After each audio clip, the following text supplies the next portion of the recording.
아유, 제가 잘 보여야 될 분들이 한 자리에 모여서 이렇게 제가 인사 한번 다시 드리겠습니다. 새해 복 많이 받으십시오.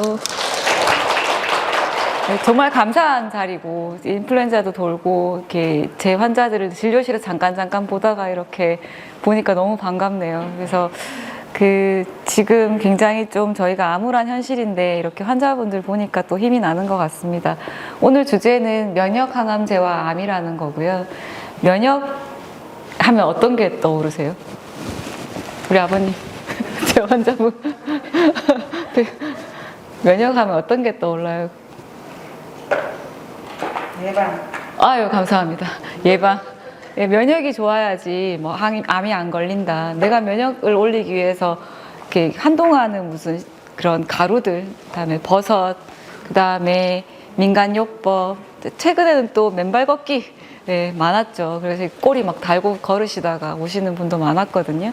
근데 면역하면 딱 저는 떠오르는 게 우리 몸을 지키는 방어 시스템이라는 생각이 많이 들어요.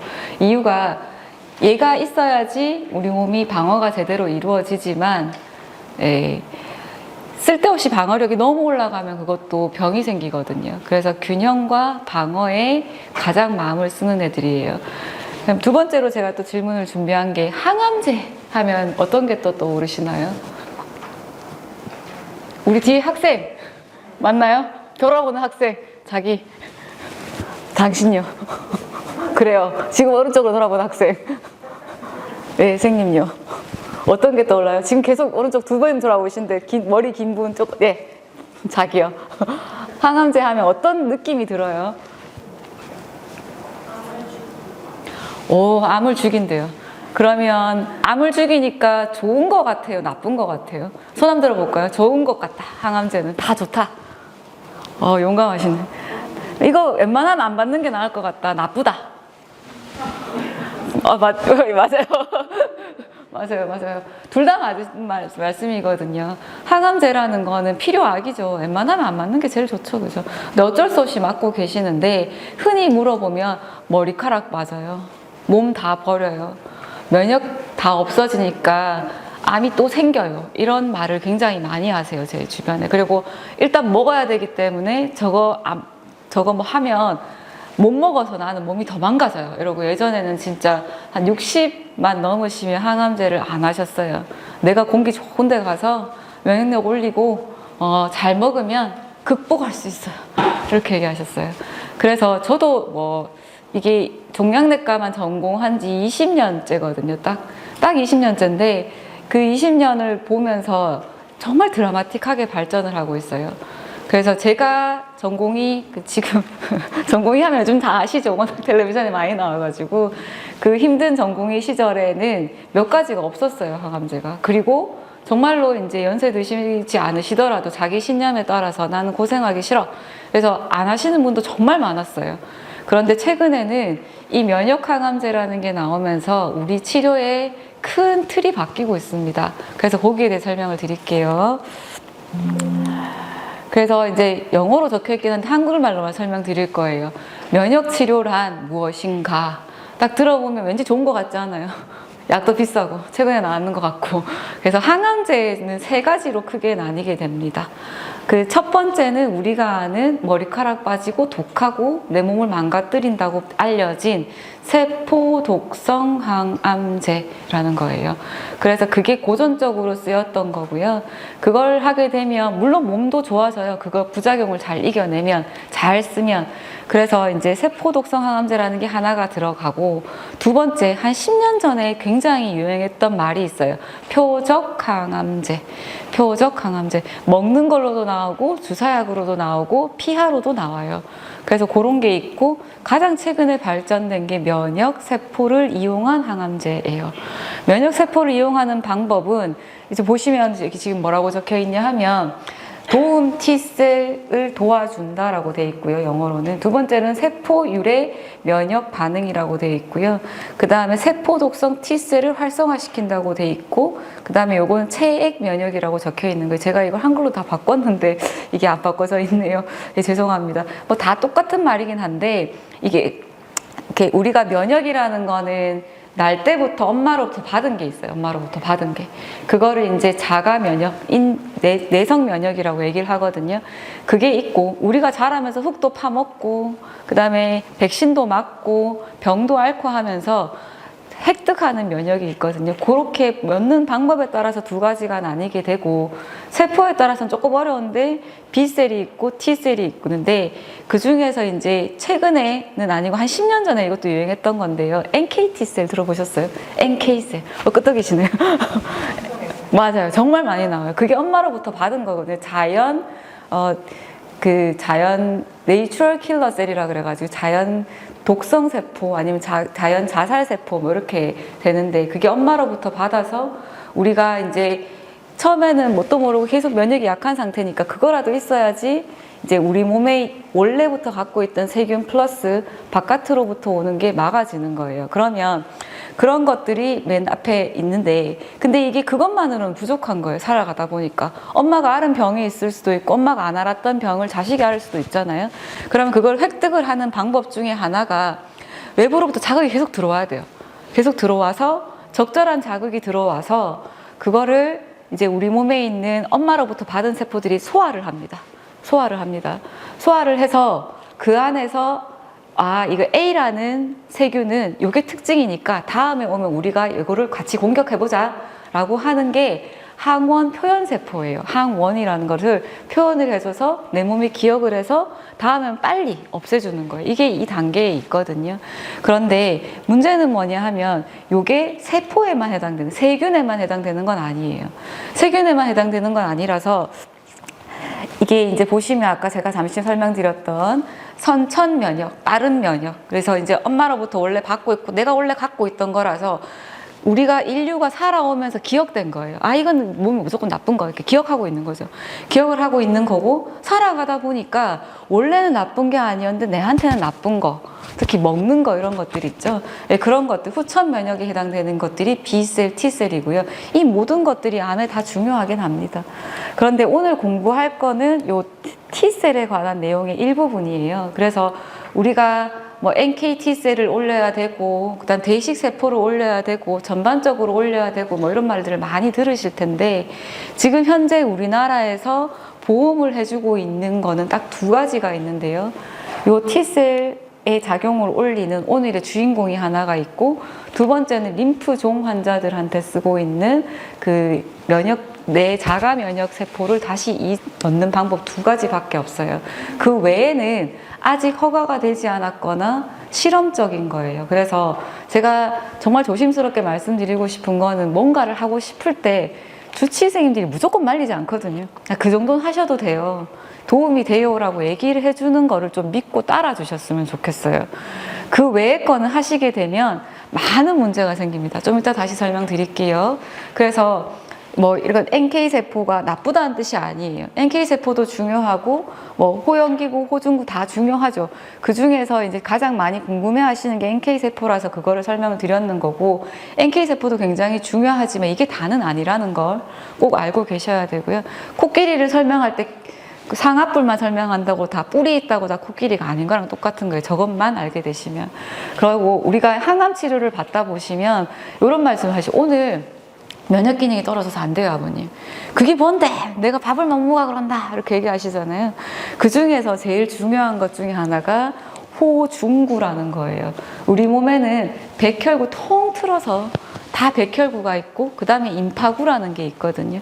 그 중에 이제 백혈구 중에서 세 가지 분액으로 크게 카테고리를 나누면, 성으로 따지자면 우리나라 따지면 박씨, 이씨, 김씨예요. 그래서 김씨가 제일 많아야 되잖아요. 분포상. 그래야지 좀 정상스럽잖아요. 그런 것처럼 여기 있는 호중구가 우리 몸의 빠른 면역을 담당하기 때문에 세포 독성 항암제를 쓰시는 경우에 표적 항암제 포함해서 제가 떨어지게 되면 내 몸은 위험 상태예요. 근데 항암제를 하시면서 저게 떨어지는 건 굉장히 흔한 일이에요. 그렇기 때문에 환자분들께서 내가 뭘 잘못했나, 먹는 걸 잘못 먹었나, 그때 네가 그걸 잘못해서 이렇게 싸우실 건 아니라는 거죠. 그리고 두 번째로 이걸 올리는 방법은 딱 두 가지가 있어요. 뭐 식사 잘하시고 운동하시는 거 기본으로는 기본인데, 항암제를 하시면서 이게 떨어졌을 때 올릴 수 있는 방법 딱 두 가지. 뭘까요? 대답을 안 하실 것 같아서. 우리 선생님, 우리 책임감은 선생님 뭘 것 같아요?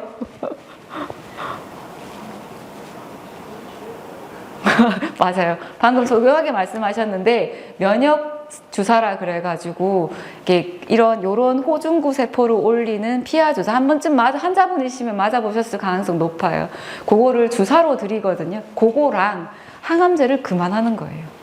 그래서 환자분들이 잘못하는 경우는 대부분 없고, 그럴 때 조심해야 되는 거는 그냥 사람 많은 데 안 가고, 그 다음에 혹시나 열이 나면 응급실 방문하는 거, 그 두 가지만 신경 쓰시면 되지, 막 자책을 하고 네가 잘했니 내가 잘했니 그러는 순간 스트레스 받으면 가장 민감한 기관 중에 하나가 면역 기관이기 때문에 그런 거 하지 마시고 그냥 언젠간 올라오겠지 이렇게 생각하시면 될 것 같습니다.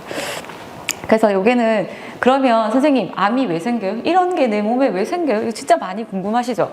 궁금하신가요? 그래서 첫 번째로는 그냥 타고나는 거예요.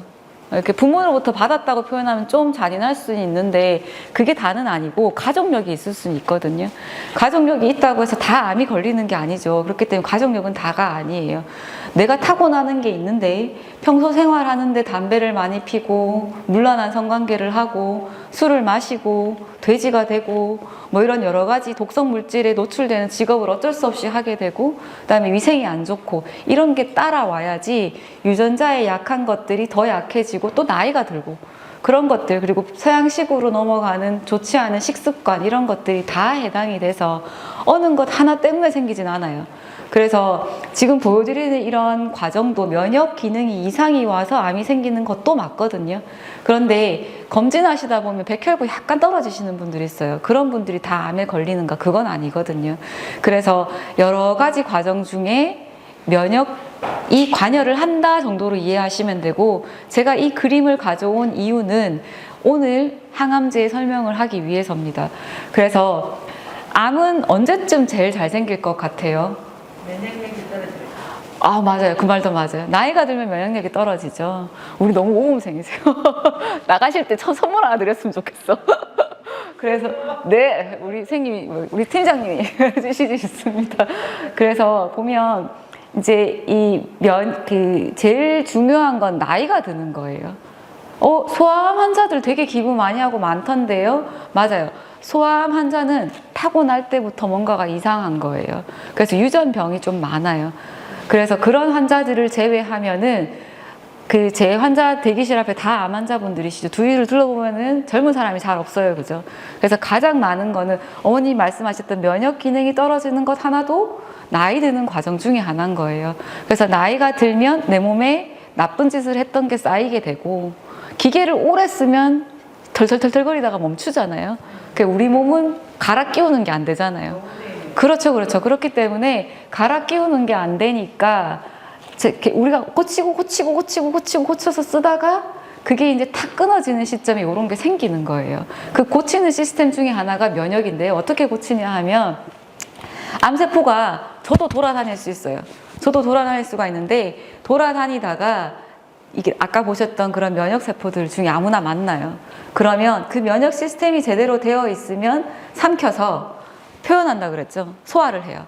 요런 세포는 우리 몸에 있어서는 안 돼 얘들아, 이걸 없애줘 라고 할 때 오는 애들이 T세포예요. 그리고 T세포 중에서도 조절 T세포라는 게 있고 그 세포 독성 T셀이 있거든요. 그리고 도움 T세포라는 게 있어요. 세 가지로 나뉘게 되는데 머리 아프니까 빼고, 그 중에서 처음에 생겼을 때 이렇게 요런 수지상으로 보이는 요런 것들이 보이시죠?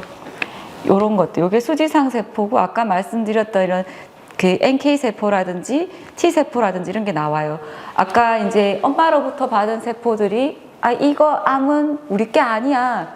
얘들아 잘 봐. 이렇게 해서 표현을 막 해주죠, 여기에. 그러면 여기에 우리가 알고 있던 면역세포들이 들러붙어서 바로 죽이기도 하고, 얘들을 또 파괴시키는 호르몬들을 쫙 내보내요. 그게 이제 인터페론, 인터류킨 이런 것도 되고요. 그래서 처음에는 암이 그 자리에 어렸을 때 자리를 잡는다 하더라도 우리 면역세포들이 젊으니까 얘들을 없애줘요.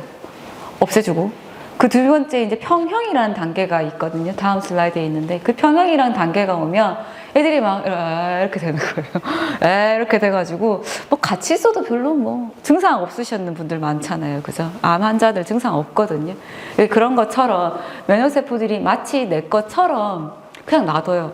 근데 암세포도 낌새를 보는 거죠. 갑자기 빡 커지면 면역세포들이 막 달라붙으니까 평형을 이루어요.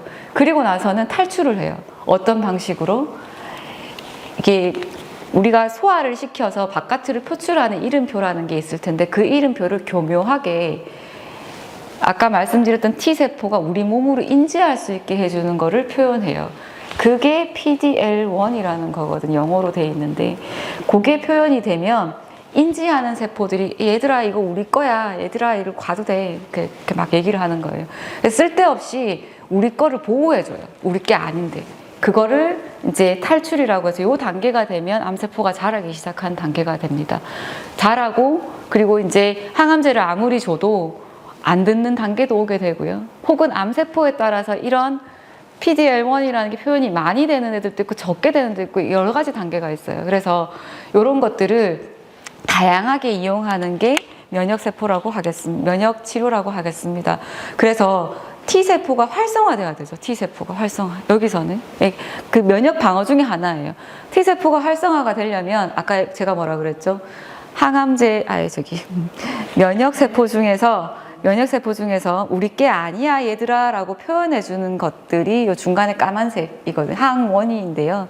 항원을 표현해 주면 T세포가 활성화가 돼야 되는데 그 옆에서 하나만 하니까 잘 모르겠는 거예요. 잘 모르겠어서 옆에 B7이라든지 CD28이라든지 이런 여러 가지 것들을 얘들아 여기 좀 봐, 얘들아 여기 좀 봐, 여기 나쁜 애들이야 이렇게 소리 지르는 거거든요.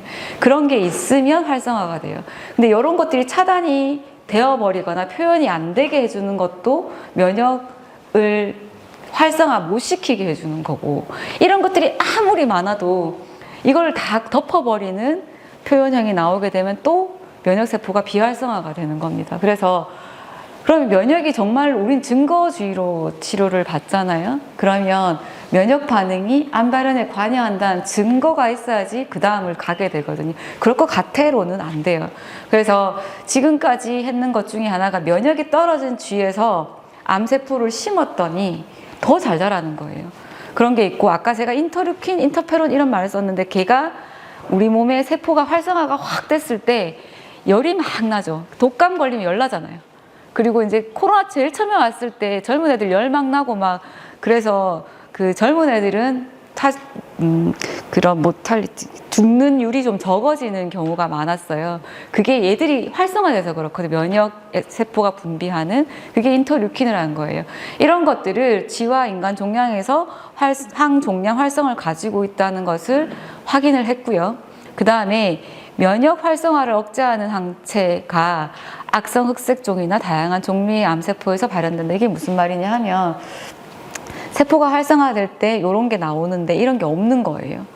앞에 B7이나 CD28이나 이런 게 없거나, 혹은 아까 잠시 얘기했던 다른 명찰, 얘들아 이거 우리 거야 라고 보여주는 그런 명찰들이 이런 면역세포에 잘 듣는, 면역 항암치료에 잘 듣는 항암제에서 많이 표현됐다는 것이 증거로 돼 있어요. 이 증거를 가지고 연구를 막 한 거예요. 연구를 해서 좋은 약이 나왔죠. 그래서 이게 이제부터 좀 들어보셨을 수도 있고요. 관심이 있으시면 보시면 옵디보라는 게 전통적인 강자입니다. 이게 제일 많이 연구가 돼 있고요. 요 약이 개발될 때 관여하신 두 유명한 교수님께서 노벨상을 받으셨어요. 그래서 그 정도로 굉장히 유명한 약인데, 얘들이 나옴으로 인해서 치료의 팬데믹이 바뀐 게 됩니다. 그래서 그러면 아까 제가 뭐 여러 번 말씀드렸는데, 암세포가 이렇게 있는데 MHC라고 적혀 있는 게 뭐냐 하면 얘들 암세포라고 알려주는 이름표예요. 그래서 T세포가 이걸 인지를 해요. 근데 인지를 했는데 얘들도 살아야 되잖아요, 암세포도. 그러면 나이가 들고 면역력이 떨어지는 거를 보고 뭐 여러 가지 문제로 PDL1이라는 다른 명찰을 쫙 꺼내요. 야, 잘 봐. 나 너네 거야. 이렇게 얘기를 하면 T세포가 요거를 인지하게 되면 얘들이 활성화가 되지 않아서 암들이 자라게 돼요.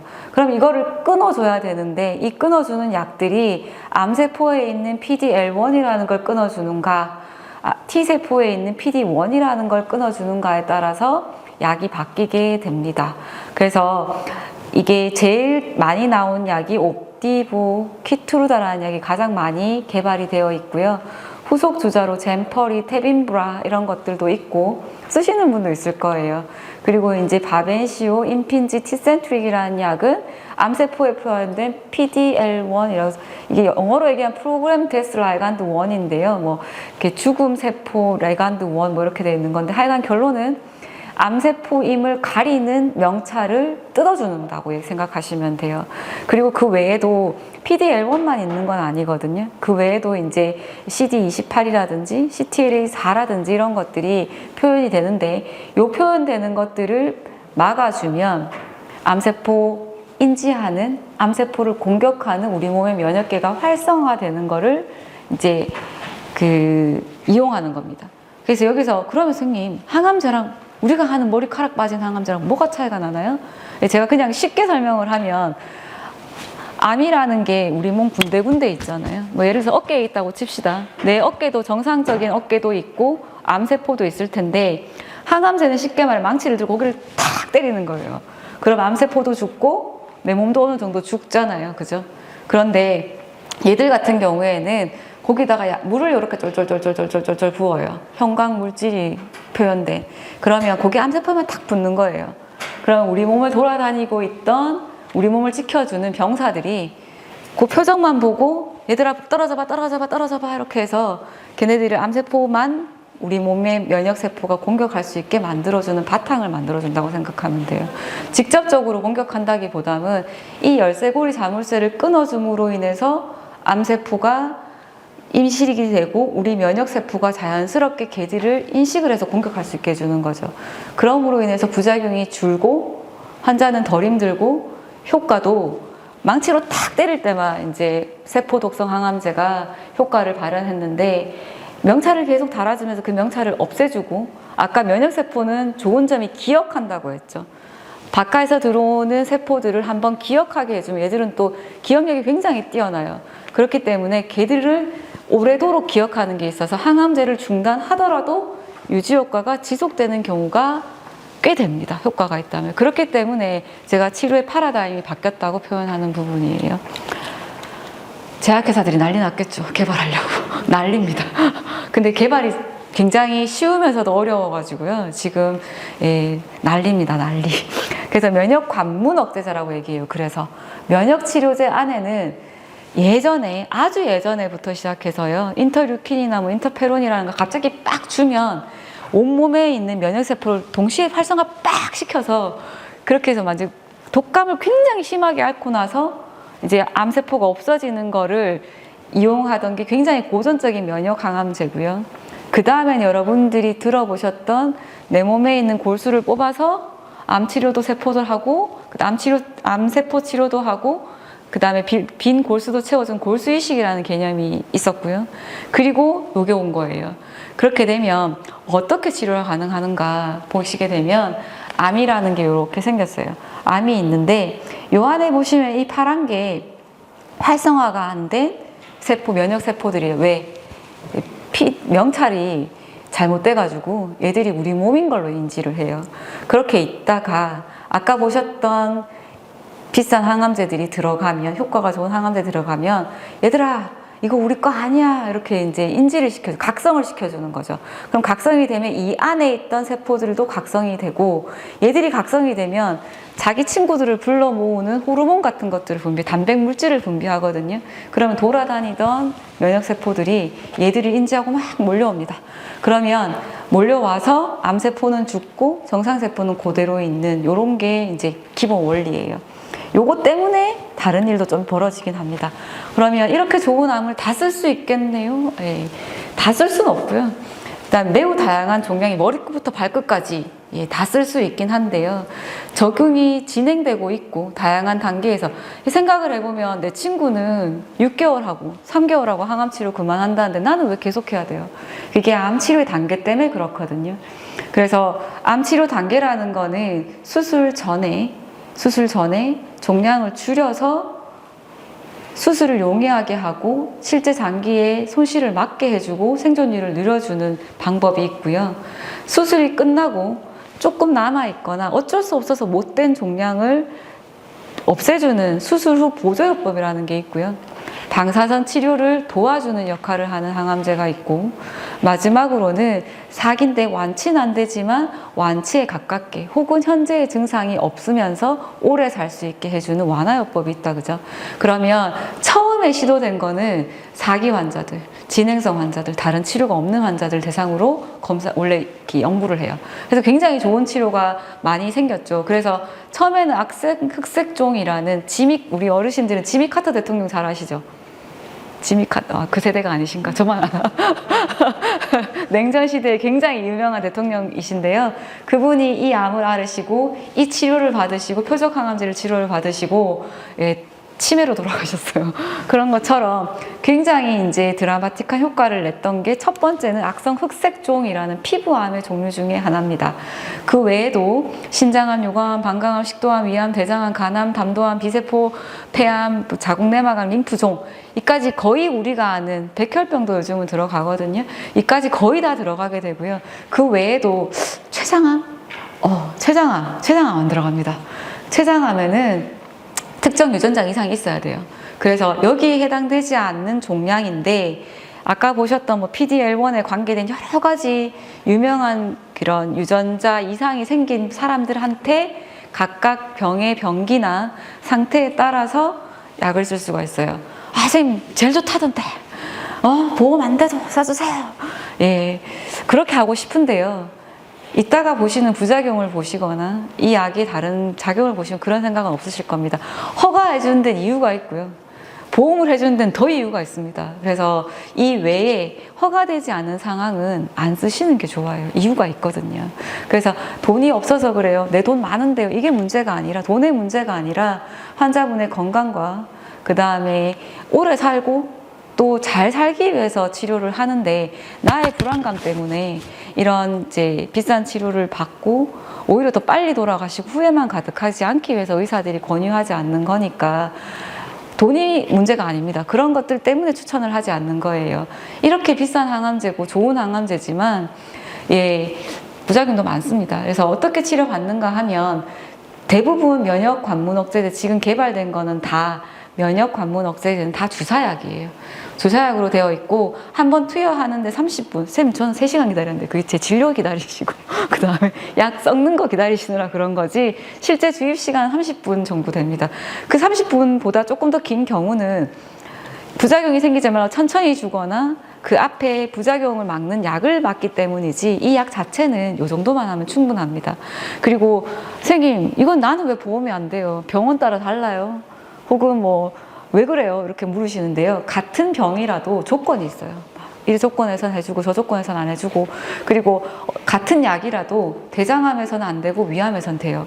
그게 이제 임상 연구 결과에 따라서 나라에선 허가를 해줘야 되기 때문에 그런 거라서 제가 일부러 보험을 안 해드리는 건 아닙니다. 제가 비보험 약제 받는다고 해서 월급이 올라가지 않거든요.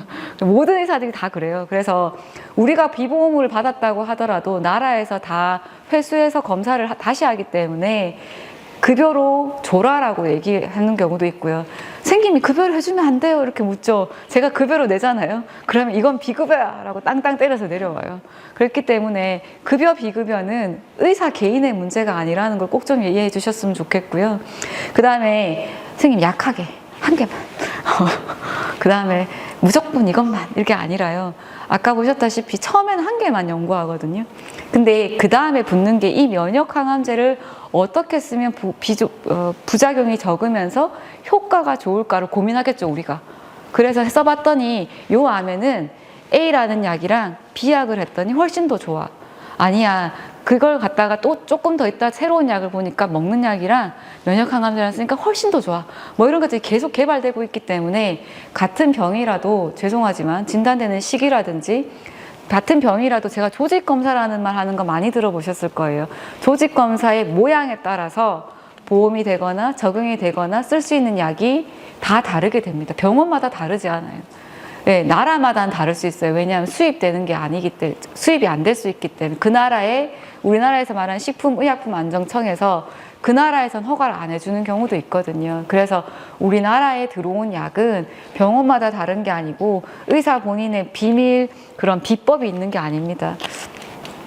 효과는 제일 궁금하시죠?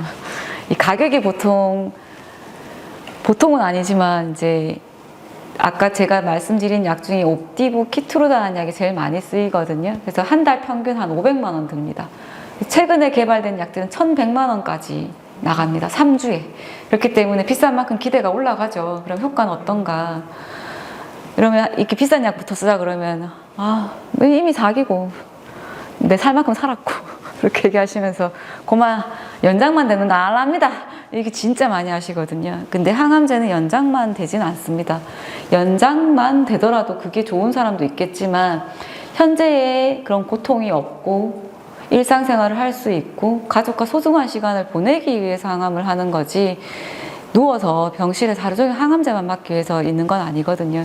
그렇기 때문에 이 약은 굉장히 반응이 좋은 경우는 무병생존이라 그래서 엑스레이 찍으면 CT 찍으면 안 보이게 되는 경우까지도 왕왕 옵니다. 단 병이 좀 적어야 됩니다.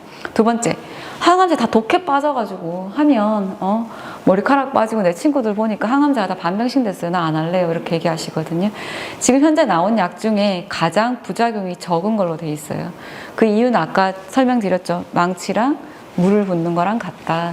그렇기 때문에 항암제가 비싼 만큼 부작용이 적은 게 아니라 개발이 되면서 좀 부작용이 적어지는 것 같아요. 그래서 현재는 부작용이 적지만 있던 없는 건 아닙니다. 이거 표적 항암제보다 좋아요. 내 친구 표적 항암제 쓰고 수술도 했는데 이렇게 아까 잠시 말씀드렸을 때 세포 독성 항암제랑 표적 항암제랑 면역 항암제라고 말씀을 드렸던 걸 기억하실 거예요. 표적이라는 거는 암 자체가 나타내는 고유의 표적이 있어요. 명찰이라고 표현할게요. 이것도 그 명찰을 암세포에는 많은데 정상세포에는 적거나 없는 경우를 표적으로 해서 약을 만들어요. 먹는 약일 수도 있고 주사약일 수도 있거든요. 그러면 우리가 면역 관문 억제제라 그랬잖아요. 관문이라는 건 요거를 뛰어넘는 거죠. 문을 여는 거잖아요. 요거를 지나가야지 뭔가가 해결이 되는 건데 아까 PD-1, PD-L1, 뭐 CTLA4, B7 뭐 이런 거 말씀드렸었는데 그게 표적이 되는 거예요. 그래서 표적 항암제 중에 면역 관문 억제제를 포함시키기도 합니다. 그래서 표적 항암제가 막 다르고 다른 항암제가 다르고 이런 게 아니라 표적 항암제 안에 면역 항암제가 들어간다라고 생각하시면 좀 더 이해가 쉬우실 것 같아요.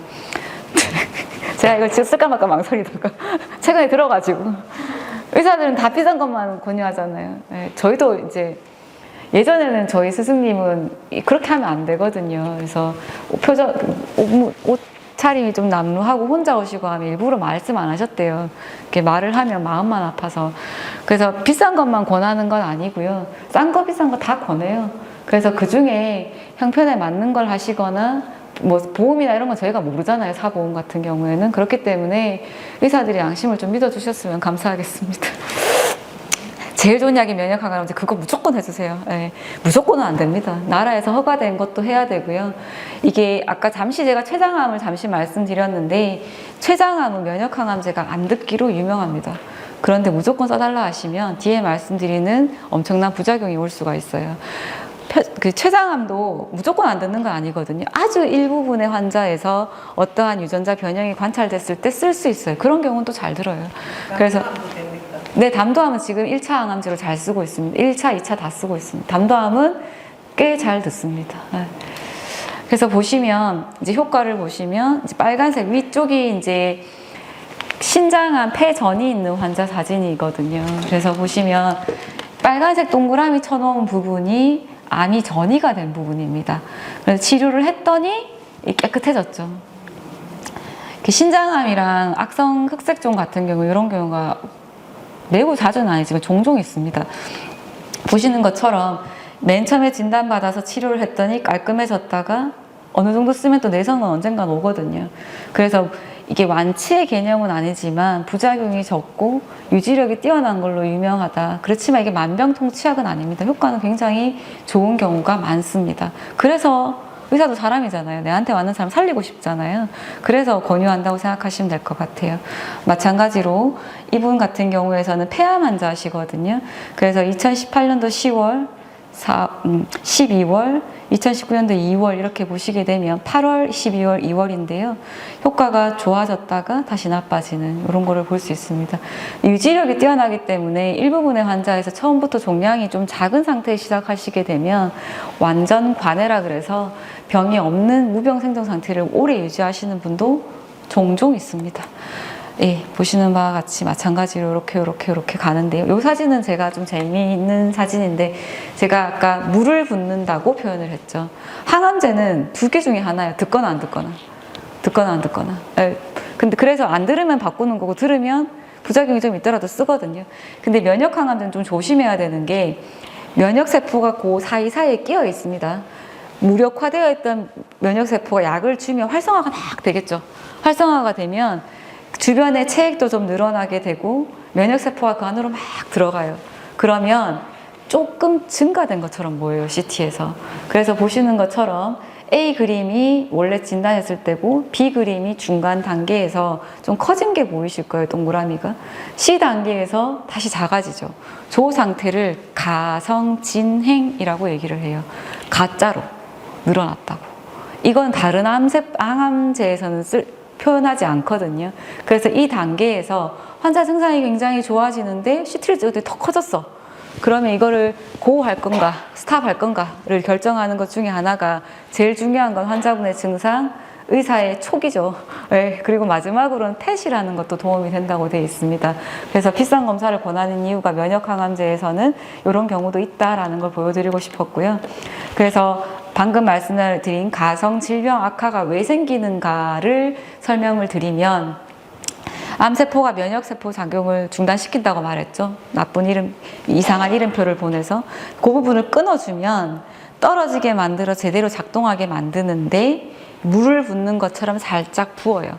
붓다가 그게 괴사가 돼서 없어지는 과정 중에서 이렇게 암이 커지는 경우가 있어요. 사진 보고 너무 실망하지 마셔라. 면역항암제 쓰는 경우는. 그리고 이런 거를 좀 막기 위해서 어떤 장치를 쓰냐 하면 최근에는 세포독성 항암제를 같이 써요. 우리 어머님이 말씀하셨던 담도암이 그 대표적인 예고요. 그 다음에 폐암도 이렇게 세포독성 항암제랑 같이 쓰고 있습니다. 그래서 이런 거를 좀 되도록이면 적게 해보자. 왜냐하면 이 단계에서 환자분들이 종양이 일시적으로 커지는 것처럼 보일 때 특히나 소화기관이나 아니면 기관지나 이런데 종양이 커지게 되면 임상 증상이 급격하게 악화가 될 수 있거든요. 그래서 그런 것들을 잘 구별하기 위해서 그리고 그런 것들을 되도록이면 덜하게 하기 위해서 하는 게 이제 복합항암요법이라고 할 수 있겠습니다. 예, 부작용. 예. 대망, 이게 제일 하이라이트입니다. 왜냐하면, 그래요. 제가 늘 하는 말이 비싼 약부터 시작해서 싼 약까지 다양한 옵션을 다 드리거든요. 근데 내가 왜 안 오? 의사 선생님이 골라라. 그럼 비싼 거 고르죠. 농담이고요. 예, 이렇게, 그거를 물어요. 보험이 있으신가? 집 팔고 농 팔 것 같으면 하지 마라. 이유가, 암이라는 거는 100m 단거리 경주가 아니거든요. 완치 목적으로 이 약을 썼다 하더라도 언제 재발할지 모르잖아요. 그럼 먹고 살 건 있어야 되잖아요. 그리고 이제 그런 딸린 식솔들이 없다 하더라도 내가 어떻게 될지 모르기 때문에 그 다음을 준비를 해야 돼요. 그래서 대부분은 없지만 경제적인 독성이 제일 크다라고 우리끼리 얘기합니다.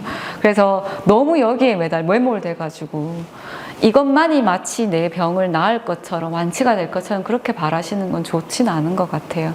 그래서 지금 정부에서 우리가 정부에 가장 바라는 거는 쓸데없는 돈 좀 쓰지 말고 그 다음에 이제 뭐 감기나 이런 것들도 싸게 해주면 좋지만 어차피 인구는 줄고 재원은 한정되어 있는데 우리가 정말 간절한 환자분들 이 치료를 했을 때 확실히 도움이 있는 사람들 그 치료가 비싸다 하더라도 좀 돈을 내줬으면 좋겠어요.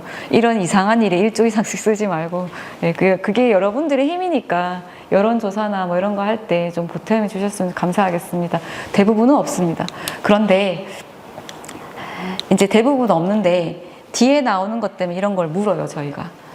옛날에 천식은 앓으신 적 있나요? 담배는 많이 피셨나요? 비형 간염, 우리나라 비형 간염률이 굉장히 많이 줄어들었지만 50대 이상에서 아직 많거든요. 비형 간염은 있나요? 가족들 중에 혹시 이제 그런 유전 병력이 있는 면역 질환은 있나요? 이런 것들도 묻게 되고요. 자가 면역 질환이라든지 골밀도가 떨어져 있다든지 간 기능, 심기능, 전해질 당뇨, 갑상선 기능, 폐기능, 심전도 등을 하고 해야 돼요. 마음이 급하더라도. 왜냐하면 제가 아까 이거는 우리 몸의 면역을 올린다 그랬죠. 근데 면역이 올린다고 무조건 좋은 건 아니에요. 면역이 적당하게 있어야 되는데 얘들이 이제 너무 신난 거예요. 와 하고 막 나와가지고 막 너무 많으니까 얘들이 우리 몸을 공격하는 경우도 있어요. 네, 그래서 근데 아까 제가 얘기했을 때 장점이 뭐라 그랬죠? 기억한다 그랬죠. 기억해가지고 약이 한번 부작용이 빡 생기면 다시 생기는 경우가 굉장히 많고 기억하기 때문에 유지되는 경우도 많아요. 그래서 이런 것들을 검사를 하지 않고 마음급해서 그냥 빡 써버리면 부작용이 너무 심각해서 그것 때문에 돌아가시는 경우도 생길 수 있어요. 매우 드물어요. 매우. 그래서 어떤 부작용이 있을 수 있냐 하면 대표적인 게 피부예요. 피부. 가려워요. 우리 몸의 가장 큰 기관 중에 하나가 피부거든요. 피부가 가장 큽니다. 그리고 우리 몸의 가장 중요한 것 중에 하나가 피부예요.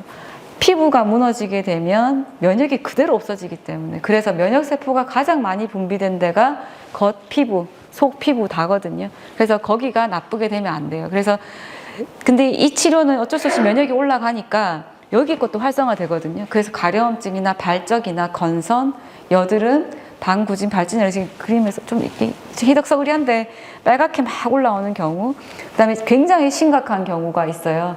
그 드문데 이 자체로 생기는 경우는 드물고요. 세포독성 항암제나 표적 항암제를 같이 쓰는 경우에 피부가 떨어져 나가면서 이제 괴사가 오는 경우가 있거든요. 정말 드물어요. 그래서 그걸 독성 피괴사 용해라고 얘기를 하고요.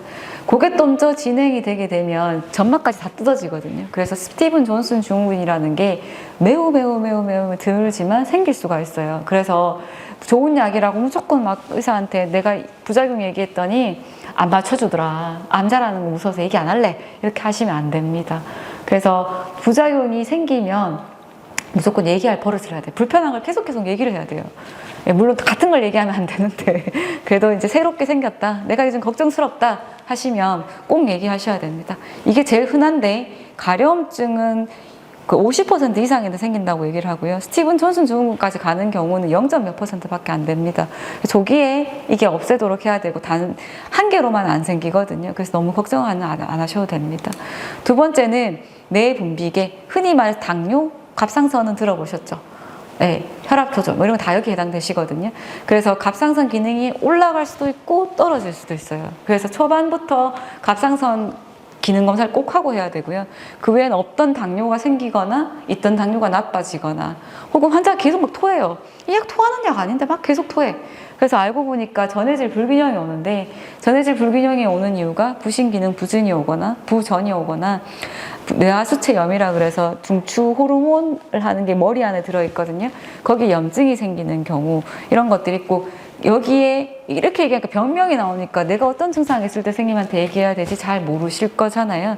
그래서 이런 것들이 모호한 증상을 보여요. 모호하게. 뭐 평소보다 기운이 없다든지 두통이 온다든지 속이 울렁거리다든지 어지럼증이 심해진다든지 시야가 흐려진다든지 뭐 생리를 규칙적으로 항암을 하는데도 했는데 최근에 약 받고 나서 안 해요. 이런 것들은 꼭 얘기를 해주셔야 돼요. 그 다음에 두 번째는 폐 기능 검사도 저희가 꼭 하거든요. 그리고 그 예전에 담배 많이 피셨던 분들 이거나 선천적으로 날 때부터 그런 천식 같은 게 있던 분들은 호흡기내과를 꼭 진료를 보고 봐야 돼요. 왜냐하면 이게 폐섬유화증을 일으키거나 천식을 아주 심각하게 유발하거나 이유 없이 호흡곤란이 오는 경우를 찍어보면 이렇게 정상폐가 아니라 이렇게 오른쪽에 보시면 하얗게 보이는 이런 것들이 간질성 폐렴이라고 얘기해요. 폐가 딱딱하게 되는 거예요. 이런 것들이 올 수 있기 때문에 숨이 차거나 쌕쌕거리는 소리가 들리거나 하시게 되면 반드시 얘기를 해주셔야 되고 항암 치료 전에 하는 검사는 꼭 받아주시기 바랍니다. 그 외에 좀 흔히 생기는 것 중에 하나가 설사입니다. 설사. 설사는 이제 생길 수 있고요. 그 다음에 다행스러운 건 잘 나아요. 또 잘 낫고 뒤로 가면 좀 덜해지는 경우가 있는데, 심각한 경우는 면역 기능이 떨어지면서 설사가 반복되는 경우는 좀 조심해야 되고, 그렇게 되면 대장 천공이 올 수 있고, 그 외에도 간 독성이라든지 근육통, 관절통, 관절염, 혈관염 이런 것들 정말 드물게 생깁니다. 1000명 중에 1명이거든요. 그래서 이런 부작용이 생겨도 돌아가시는 경우는 이런 연구를 후양적으로도 해보고 전향적으로도 해보지만 드물어요, 돌아가시는 경우는. 그래서 전격성 우리나라에서 제일 조심해야 되는 게 B형 간염이 있으신 분들, 그 다음에 두 번째로 또 물 좋아하시잖아요. 고로쇠, 이런 인정수, 그런 물 드시면 절대 안 됩니다.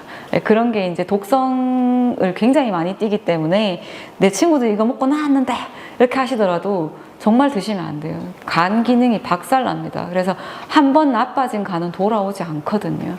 그렇기 때문에 얘가 나빠지지, 지금 항암제 때문만도 굉장히 힘들기 때문에 그냥 쉬게 해주는 게 제일 좋은 장기 중에 하나예요. 잘 먹고 쉬는 거. 그래서 뭘 더 하려고 하지 말고 안 하려고 노력해야 되는 게 암 환자인 것 같습니다. 그 외에는 이제 뇌수막염이나 길랑 발해 증후군이라고 해서 막 근육이 퇴화되고 근무력증, 시신경 이상 등등등 2차 암 중에서 피부암, 편평상피암 이런 게 생기는 경우도 있거든요. 암이 또 생긴다고요?